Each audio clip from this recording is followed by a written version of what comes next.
Welcome to The Power and the Pain, where your past isn't your prison. It's the fuel for your purpose. I'm Greg Pease, combat veteran, NLP trainer, and your guide to turn trauma into triumph. And I'm Catherine, truth teller, mirror holder, and voice for the breakthrough hiding in your breakdown. This is The Power and the Pain. Let's go.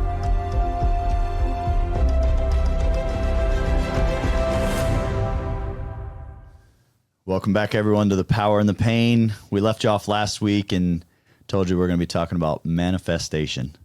Now, I am curious. I'm going to share what I've learned in manifestation. I'm not your manifestation guru.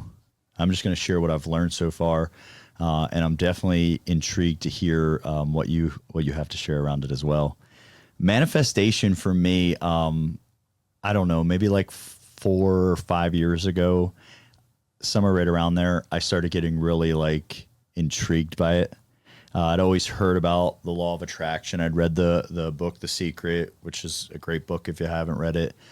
And like I understood it, and I've always thought that there was something to it, like my whole life. Because like I never understood it. We all have heard the law of attraction or manifest and so forth. But I did not understand it, but I always can remember believing that there was something to it. And like, I remember explaining this to my wife, like the best way I can put it into words is like, people have been talking about manifestation and law of attraction. I don't know how long, but a very, very, very, very long time. If it definitively didn't work, why would people continue to share the information? Like if it wasn't working just across, like there had to be something there. But on the other side, if it always worked, there would also be no question about it. So there had to be something to it. And like in my mind, there must be a way in which it does work and then an ability for it to not work. And I want to know, what is the way in which it works? Tell us that way. Well, Greg. and I'll share what I discovered, but this is what I was thinking at the time. And again, I'm just going to share what I discovered. I would consider myself very early on my journey of manifesting. I have experimented and manifested some really cool things. But yes, in the beginning, I'm just like, that's my thought. I'm like, there has to actually be something here, but there must be like a way in which it works. And I wanted to figure that out. So the first, there was a gentleman a little bit older than myself, and he seemed to be living a lifestyle that I would like to create. And I say seemed to be, I mean, I think everything appears to be. But nonetheless, it seemed like a lifestyle that I'd like to model creating. And he definitely utilized the law of attraction and manifestation in his life. And I know he did. But to say I know he did, I mean, based on what he shared and what it appeared to be. So he was the gentleman that I trusted in like, hey, what's really the secret? Like it's either nothing or there's like, we understand, like we all hear it, but what's the real secret of like, what's that sweet spot algorithm? Yeah. What's the secret to the secret? What's the secret to the secret? Okay. And so what he said to me was, he said, if you want to learn how to manifest, he said, you have to start with something small.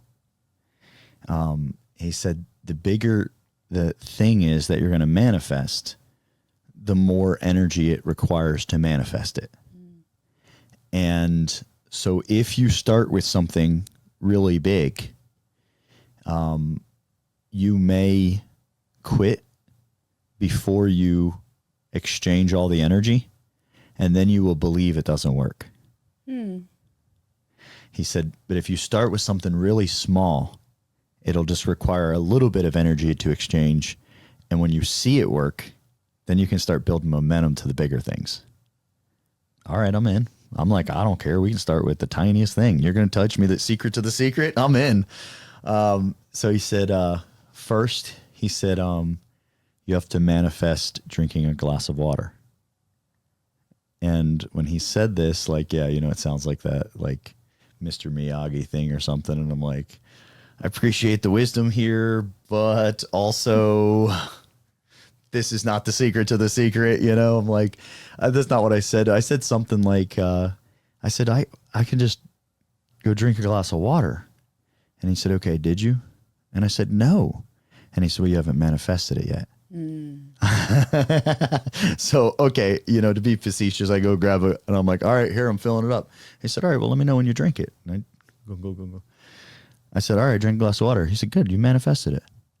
And I'm thinking to myself, like, okay, I didn't manifest this. I did manifest it. But I also exchanged energy. And it was only a little bit of energy. But I'm not tracking yet. I'm literally in my mind at this time. I'm like, well, I mean, like I want to appreciate this guy and I want him to feel appreciated, but I'm thinking like, I didn't manifest that. Like I just drank a glass of water. And he said, manifest drinking a glass of water every morning when you wake up for a week.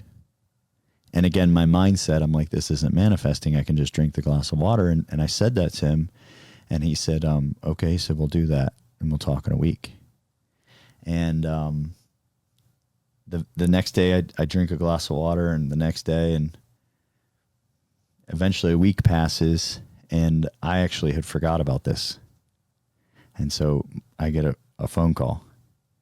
Hey, did you drink a glass of water each morning? I said, oh no, I forgot. He said, well, you're not ready to move on to anything bigger yet. Okay. Now, more conversations, more experiences. What I come to realize in this is I was thinking manifestation is magical, but maybe I was giving it more credit than what it was due. If I would have remembered, I would have drank the glass of water each morning because it didn't require almost any energy. Like I already do coffee. I'm already in the kitchen. Like the exchange of energy was like so minimal. It's almost none. All I had to do was remember it. If I was going to remember it, I could have taken energy and started putting notes in the kitchen, or I could have made sure I like thought about it each day or in some way reminded myself before I went to bed. If I would have done these things, I would have drank the glass of water each day. In manifestation, we literally overlook just reminding ourselves. Most of us, the way we think about law of attraction and manifestation is like, okay, I want $1 million. We'll talk in a moment, we'll talk another step, but we're like, okay, I want $1 million. Like, okay. And then we know we're supposed to believe it, right? So I don't want to get too deep on this yet. We'll come back for it. But first of all, we don't even believe it. We just say we do because we know we're supposed to believe it.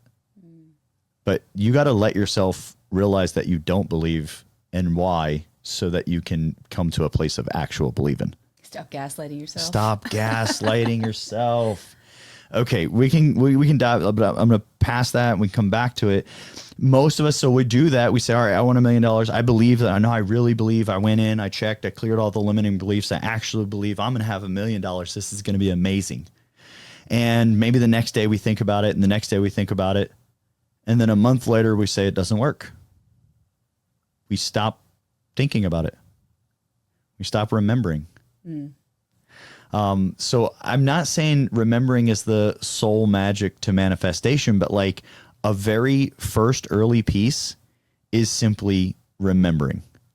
What is that thing that we want to manifest? That becomes your first exchange of energy with the universe.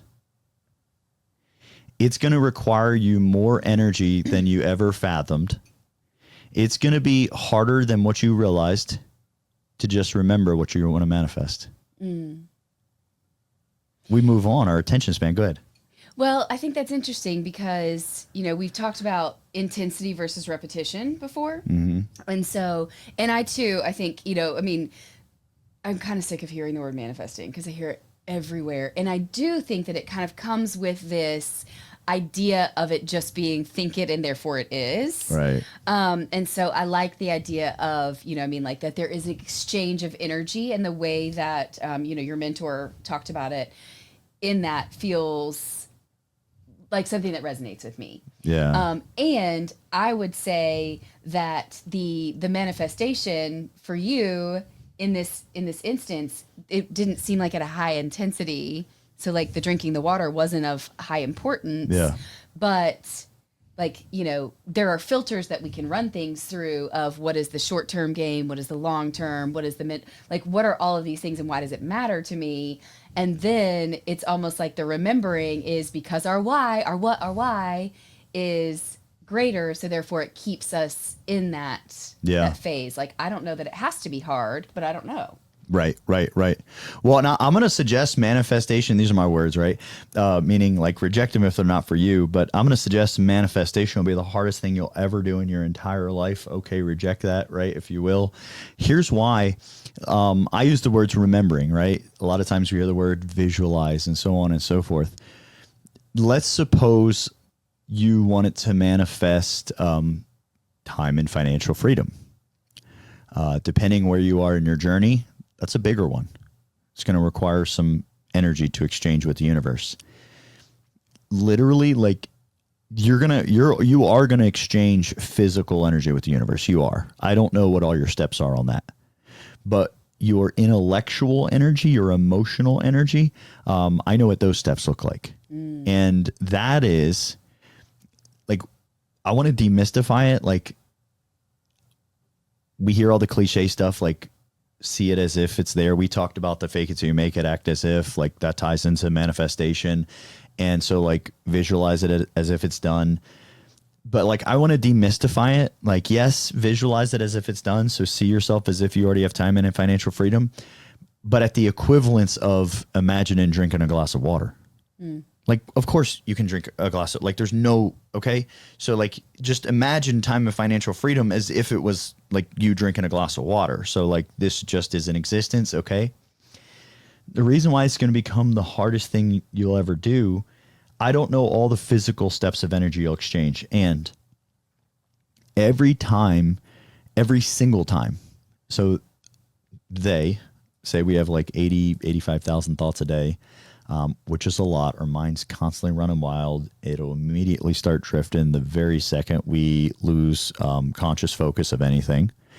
So the goal is, how much of every day can you make the majority of your thoughts every day become the future you desire?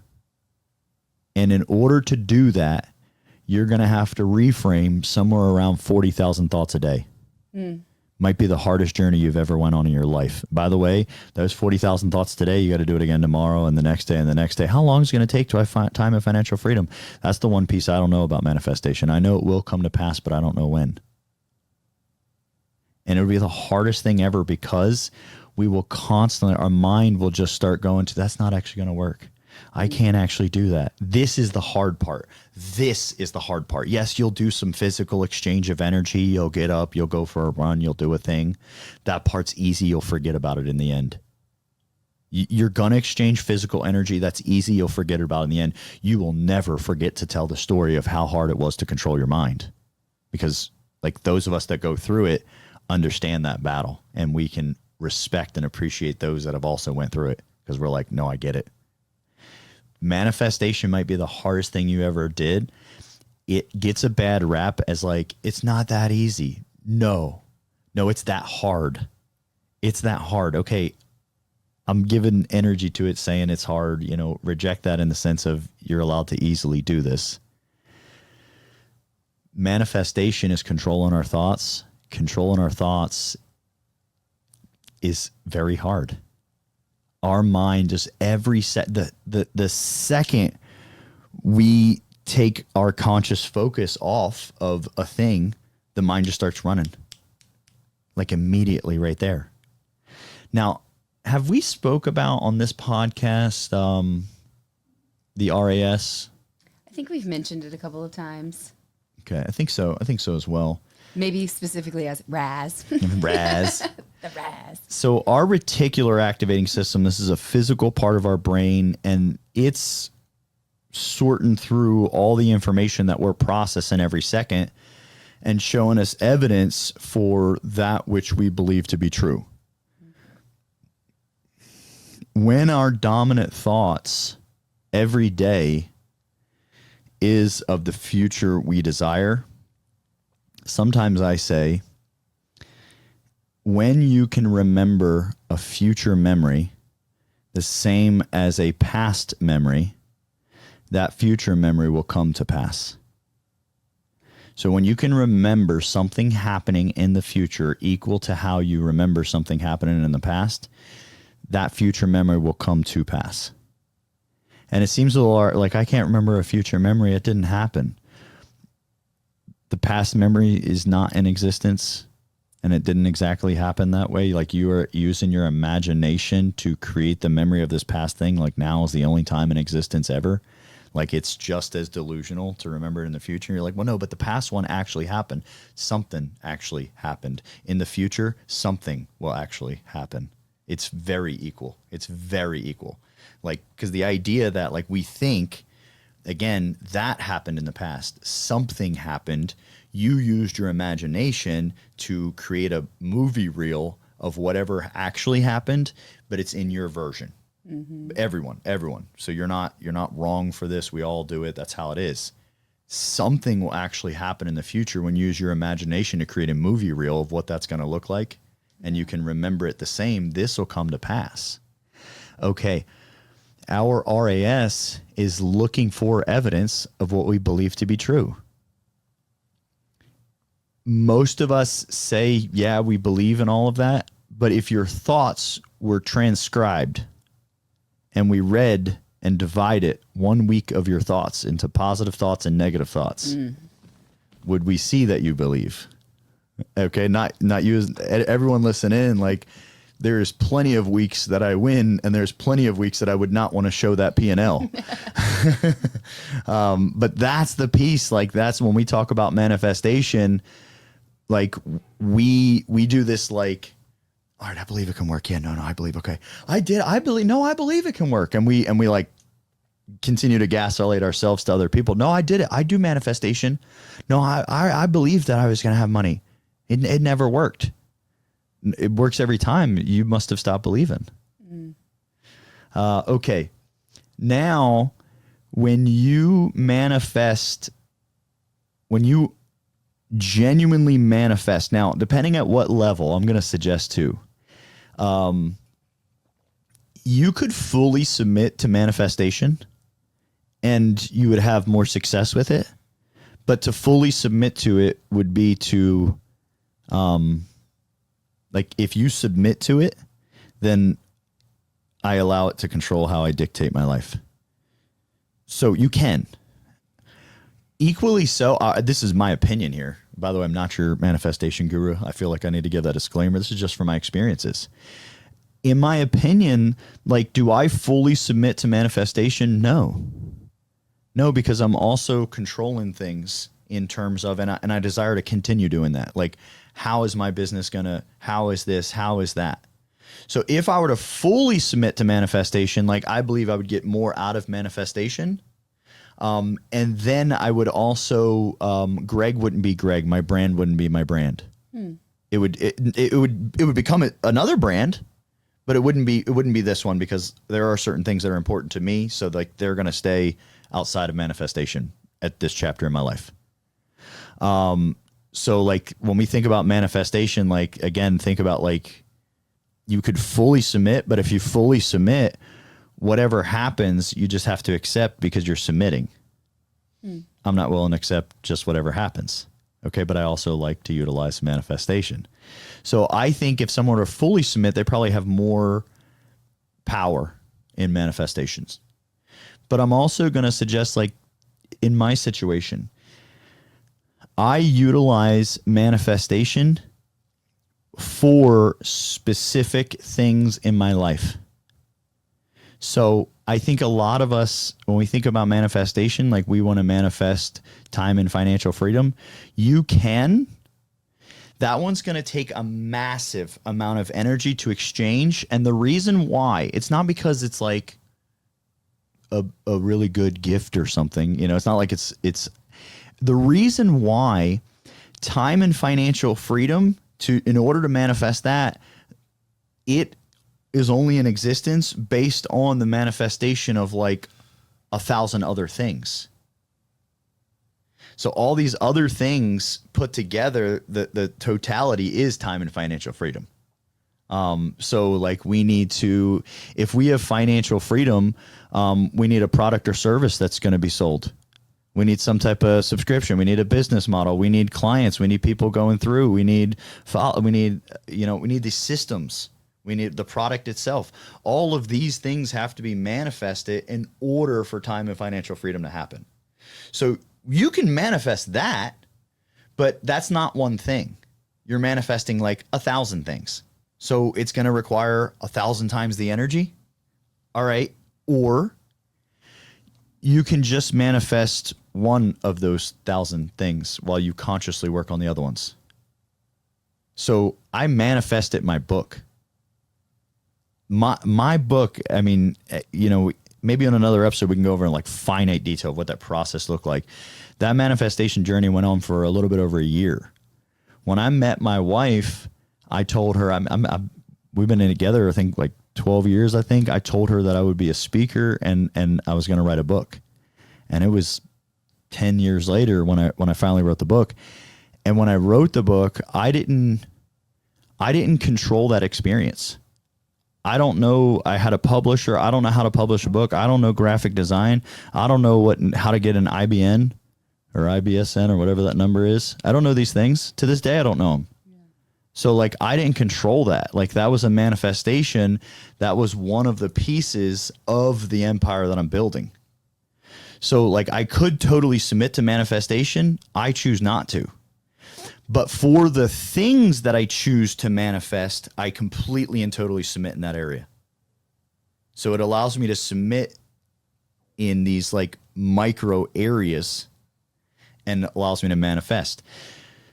Consider like when we think about manifestation, we think about this like, like this, that was easy. The easy button, right? That was easy. I know that because we have one at the house and Xander might like to press it. Nice. We think about it like that and we're like, oh, if I can have anything, then, and we go for this, like the top of the mountain, you can have the top of the mountain, but you're gonna have to exchange enough energy that like the climb still has to happen in exchange of energy. But you might find momentum if you manifest just getting to the base of the mountain and then you find you did. And then you manifest getting 1,000 feet up the mountain, and then you do. Like now momentum, so you can manifest the entire mountain all at once. But man, it's going to take so much energy. It's like there's so much time and energy that has to happen. It's easy to think that didn't work. But if we break it down and manifest these pieces along the way, the whole time we're like, dude, I'm a manifesting machine. Yeah. So start small. Start by manifesting one client. Start by manifesting what is it that you need? Like a vehicle, like a something paid off, a new HVAC, a job, an opportunity, a connection, like whatever it is. Like I need to get a grant. Start by manifesting just the grant. And like I've been doing it for 2 weeks. We'll do it for 2 months and 2 years if you have to, but don't stop thinking about it. In the future, you'll have a grant. Like if it takes you 2 years and then you might say to me, you're like, yeah, but that was a manifestation. It took 2 years. Well, if you lived your life anyway, 2 years was going to pass anyway. If you stopped thinking about that grant, you wouldn't have had the grant. It doesn't matter if it takes 2 years. Yeah. It reminds me of that. Like I've heard, we don't get what we want. We get what we are. And so I think that some of this manifestation piece is the more that we think about it, the more that we become this thing, the more that we act as if, then we become comfortable with accepting it when it's ready to come in. Yes. Yes. And so, yes, in that grant situation or any of the things, as long as we are, we're becoming this person. And I don't know how long that takes. Like, I think that it can be, as far as like, whether you're going to the top of the mountain or the bottom of the mountain, to me, I kind of look at it as I'm not just alone on this planet.